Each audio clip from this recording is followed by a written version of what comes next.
Hello friends, welcome to my channel. आज आपण साईच्या दह्यापासून तूप कसं कडवायचं ते पाहणार आहोत। 4 ते 5 मिनिटात हे आपलं दही पटकन तयार होतं। त्यासाठी माझा व्हिडिओ तुम्ही शेवटपर्यंत पहा। आपण हे साईचं दही घेतलेलं आहे, ते मिक्सरमध्ये टाकलेलं आहे।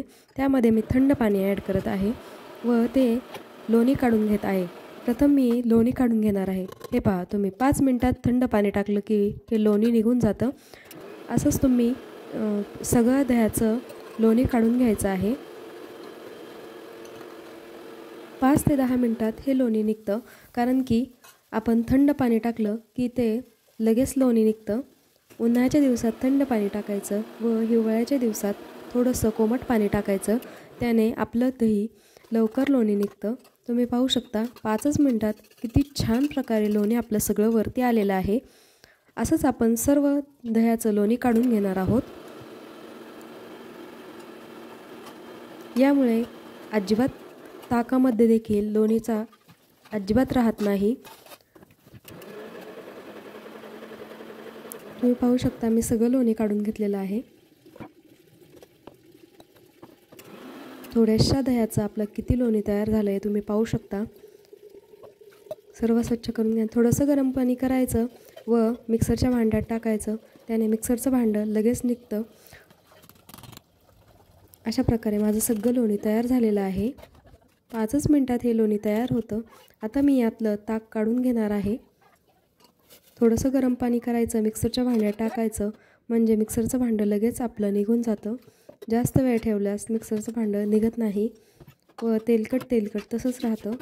हे लोणी मी काढून घेणार आहे एका पातेल्यात। त्याच्यातील ताक मी एका साईडला काढून घेतलेलं आहे व लगेच मी हे कडवायला ठेवलेलं आहे। आपलं हे लोणी घरच्या घरी एकदम छान दाणेदार तुपाचं तयार होतं। तूप यातून तयार होतं। तुम्ही पाहू शकता किती छान फास्ट प्रोसेस होते। लोणी काढत असताना त्यामध्ये जास्त हाय फ्लेम ठेवायचा नाही आहे किंवा जास्त कमी देखील फ्लेम ठेवायचा नाही आहे। मीडियम फ्लेमवर हे लोणी लगेच निघतं।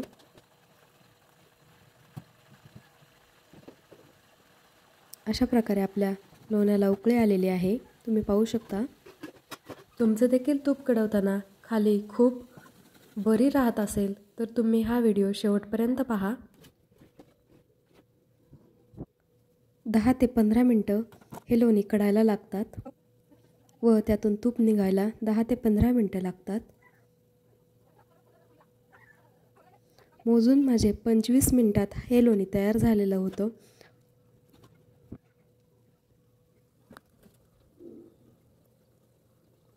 अशा प्रकारे तुम्ही आता यामध्ये 4 ते 5 तुळशीची पानं यामध्ये ॲड करायची आहेत।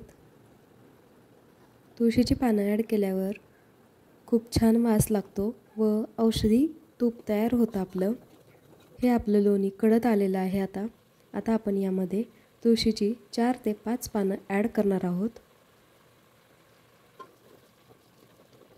तुम्हीच याबरोबर खायची पानं जी असतात ती देखील ॲड करू शकता व ती नंतर खायलाही खूप छान लागतात। अशा प्रकारे आपलं तूप तयार झालेलं आहे।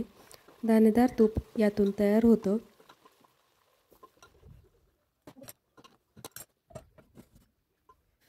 हे आपण थंड होऊन देणार आहोत।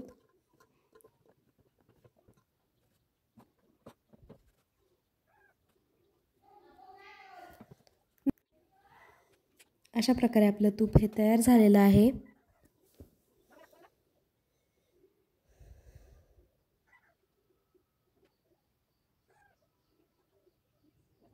झटपट तयार होणारे व सगळ्यांना पोटासाठी चांगलं असणारं हे तूप आपलं तयार झालेलं आहे।